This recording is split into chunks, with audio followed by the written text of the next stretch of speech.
विष्णुदेव महेश्वर गुरु साक्षात् परब्रह्म तस्मै श्री गुरुवे नमः। अखण्डमङ्गलकारं वक्तं जगच्चराचरं तद्वत्तं दर्शितं तस्मै श्री गुरुवे नमः। ओम गुरुवे नमः। ओम गुरुर्ब्रह्मा गुरुविष्णु गुरुदेव महेश्वर गुरु साक्षात् परब्रह्म तस्मै श्री गुरुवे नमः।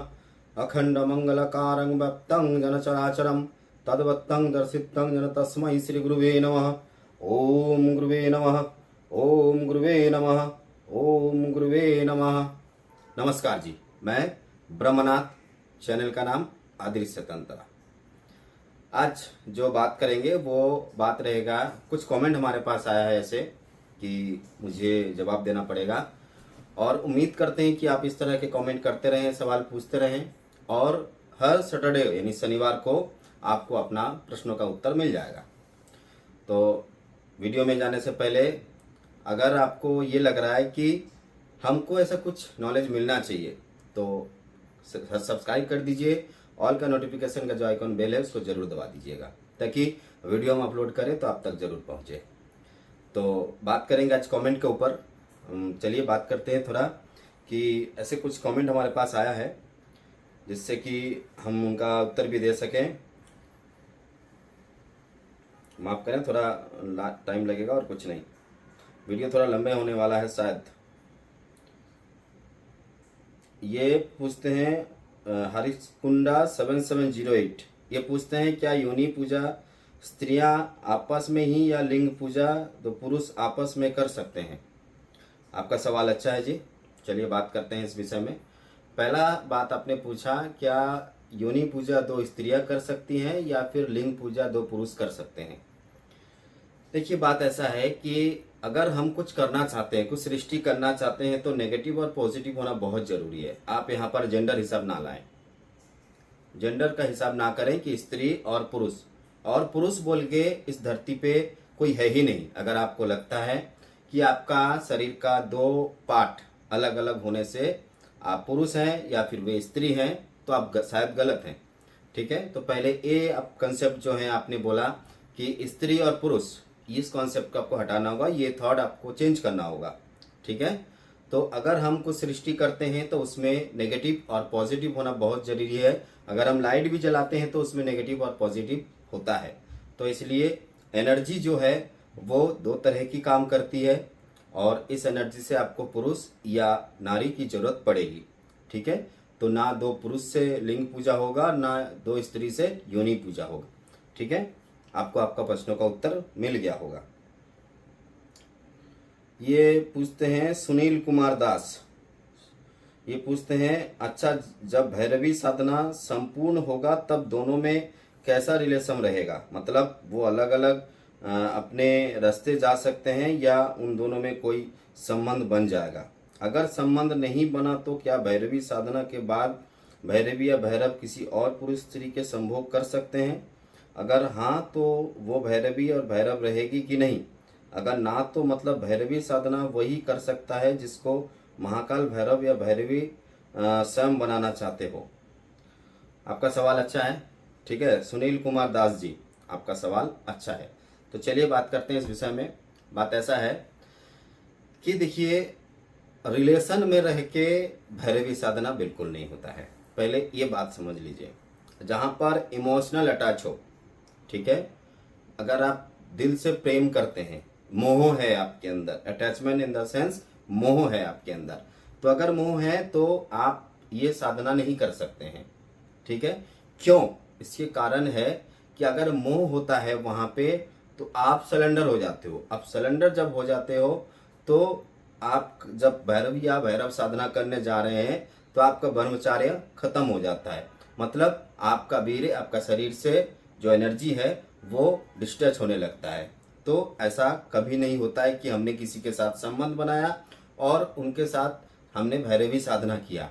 अगर आप पूछेंगे कि बिना संबंध के भैरवी साधना कैसे होता है, ठीक है, तो मैं ये बता दूं आपको, जो संबंध में आते हैं, जैसे आपके पत्नी हो गए, आपके गर्लफ्रेंड हो गई, तो ऐसी जगह में भैरवी साधना पूर्ण रूप से नहीं होता है।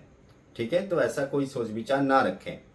आपका उस प्रश्नों का उत्तर शायद इतने से बातों में मिल गया होगा कि अगर आप ये चाहते हैं कि भैरवी या भैरव साधना करने के बाद क्या वो रिलेशन में रह सकते हैं। रिलेशन का मतलब मैं नहीं समझा कि आप किस स्तर पे जाकर रिलेशन पूछ रहे हैं, ठीक है। एक तो होता है गुरु शिष्य का या फिर भैरव और भैरवी का, ठीक है। अगर भैरव और भैरवी का होता है तो यहाँ पर कोई बंधन नहीं होता है, कोई बंधन नहीं, पूरी तरह आजाद हैं। वो किसी से भी मिले, किसी से बात करे, कहीं भी जाए, कुछ भी खाए, ना आप उनको बांध सकते हैं ना वे आपको बांध सकती है, ठीक है।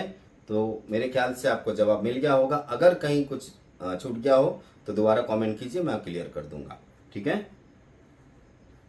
एक और मैं ले लेता हूं। ये विकास कुमार जी पूछते हैं कि लेडी की योनि से भैरवी के होने का लक्षण और उसको कैसे हटाया जाए, प्लीज ये डिटेल्स में बताएं। मतलब मैं समझा नहीं, लेडी की योनि से भैरवी के होने का लक्षण और उसको कैसे हटाया जाए। मैं आपका बात करने का मतलब नहीं समझा, ठीक है। आप थोड़ा क्लियर करके बताएं मिस्टर विकास कुमार जी, ठीक है। आप थोड़ा क्लियर करें तो मैं इस बात का जवाब शायद दे सकता हूं, क्योंकि ये सवाल कोई क्लियर नहीं है। मैं कई बार पढ़ चुका हूं सवाल को, लेकिन ये कोई क्लियर नहीं आ रहा है इसमें, ठीक है।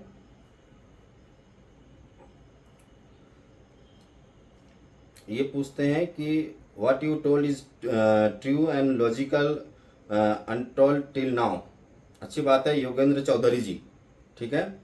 अगर हम आपको लॉजिकली समझाने जाएं तो आप किताबें पढ़िए, बहुत सारी किताबें हैं इस विषय में, आप किताबें पढ़िए तो लॉजिकली समझ में आएगा। फिर भी मैं आपको बताता हूं कि भैरवी साधना ये कोई ऐसा नहीं कि पाखंड जैसा है, ठीक है।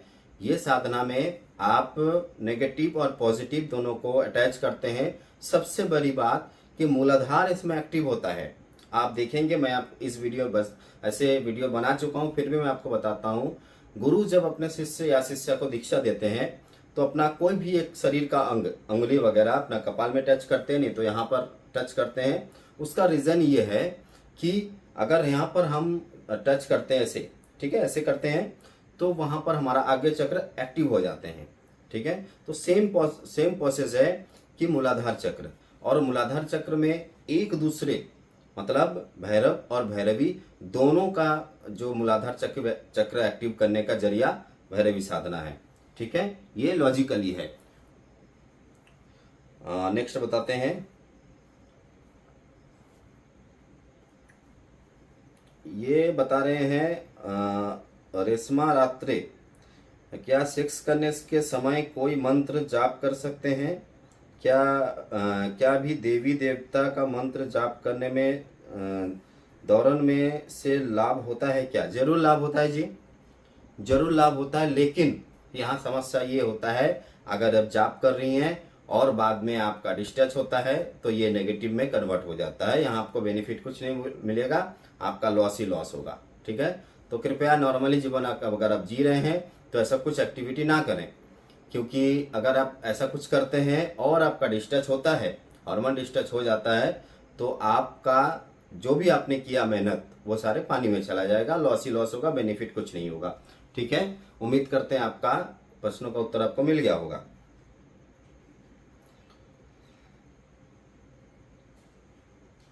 ये बताते हैं देवेंद्र प्रसाद जी, हमें इसके बारे में ठीक से बताएं, क्योंकि हमारी पत्नी किसी दूसरे के पूजा कर चुकी है, क्या गलत है? मतलब मैं समझा नहीं आपका कहने का मतलब। आपकी पत्नी जी जो है वो दूसरे का पूजा कर चुकी है, मतलब किसका पूजा कर चुकी हैं? आपने पूरी तरह से बात रखा ही नहीं यहाँ पे, तो कृपया कमेंट में अपनी पूरी बात रखें ताकि हम अपना सवाल का पूरा उत्तर दे सकें, ठीक है। कुछ अजीब सवाल भी आते हैं। क्या नाम है इनका? दीपा सिंह जी, ठीक है। ये कुछ आप समझ रहे हैं अब मैं क्या पढ़ रहा हूँ, ठीक है। तो कृपया इस टाइप का सवाल ना पूछें। ये बताते हैं गुरुदेव रोहित पंडित जी, ठीक है। ये बताते हैं गुरुदेव मोहिनी मोहिनी तू तर सकी 60 मोहिनी पट लावड़ी वे तरया चल गया आते में मंत्र के बारे में कुछ। देखिए मंत्र के बारे में यहाँ पर कोई कुछ क्लियर नहीं बता सकता। मंत्र का मतलब पहले समझना होता है कि मंत्र का मतलब क्या होता है। मंत्र का मतलब होता है मन तर, यानी कि मन से जो साउंड निकले वो मंत्र होता है। ठीक है, तो ऐसा कोई विषय होता नहीं कि मंत्र गलत है सही है, वो आपका गुरुजी बताएंगे। मैं यहाँ पे आपका कुछ भी आंसर नहीं दे पाऊंगा। कुछ और पूछना होगा तो पूछ लीजिएगा। सारे अगर मैं पढ़ने जाऊंगा तो बहुत सारे लेट हो जाएंगे। जितने भी रह चुके हैं मैं अगला शनिवार को जरूर बताऊंगा आपका सवाल का उत्तर।